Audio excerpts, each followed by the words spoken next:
From Washington, this is VOA News.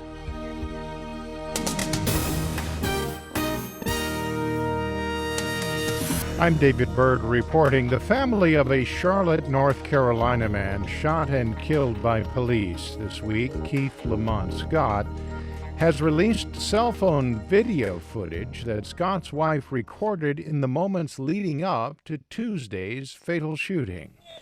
Don't shoot him. Don't shoot him. He has no weapon. The cell phone video does not show whether Scott was brandishing a gun when he was being confronted by officers. However, his wife can be heard pleading with officers not to shoot him and for her husband to get out of his vehicle. As the standoff continues, she is heard insisting that he is unarmed as police demand 11 times that Scott drop the gun. Gunshots then ring out, and Scott can be seen lying prone in the street. Scott was killed Tuesday in the parking lot of an apartment complex by an African-American officer who was there to arrest someone else. Meanwhile, the lawyer for a police officer charged with manslaughter in the shooting death of an unarmed black man in Tulsa, Oklahoma, says his client is known for her coolness under fire. Scott Wood represents Betty Shelby, a 9-year veteran of the Tulsa Police Department who was involved in the shooting. The department has picked her to train new officers.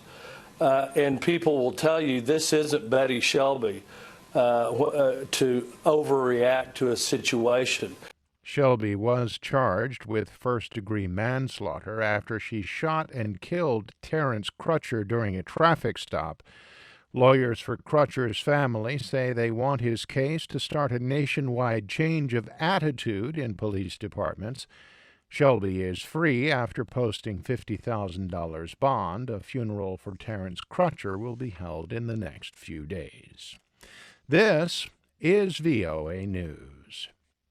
At least 30 people have been killed when airstrikes hit rebel-held areas of the Syrian city of Aleppo Friday.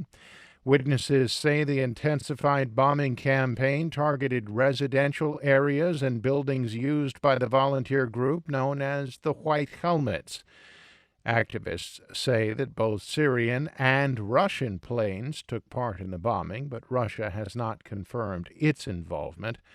Russia supports the Syrian regime. The United States and its allies support the opposition.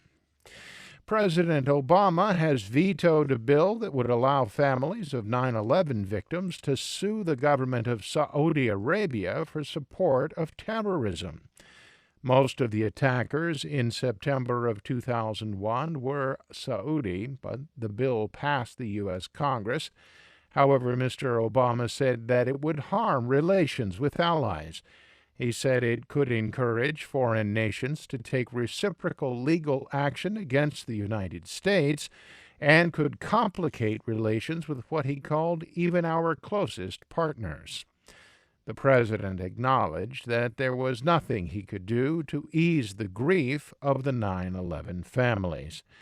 Mr. Obama's veto could be overturned if 2/3 of the House of Representatives and the Senate vote to do so. The death toll from a migrant boat that capsized off of Egypt's shores this week continues to rise. Egyptian state media say that more than 145 bodies have been pulled from the water, many of them women and children. Salah Mohammed El-Dib was one of those on board. He says that all of my friends are going to Italy and they're working there, and so a group of my friends and I also want to emigrate and work there because here there's no work, so we left to go there. On Wednesday, more than 160 people were rescued in the hours after the vessel overturned not far from Rosetta or Rashid, a port city where the Nile River meets the Mediterranean Sea.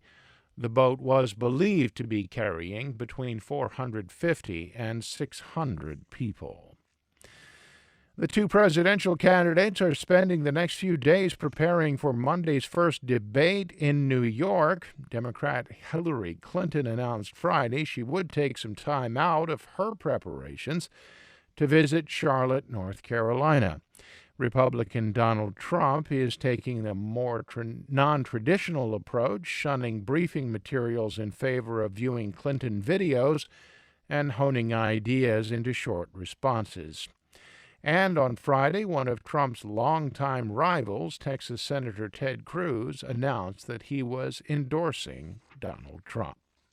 A down day on Wall Street with all three major indices lower. European and Asian stocks also finishing trading on the downside. I'm David Byrd in Washington. That's the latest world news from VOA.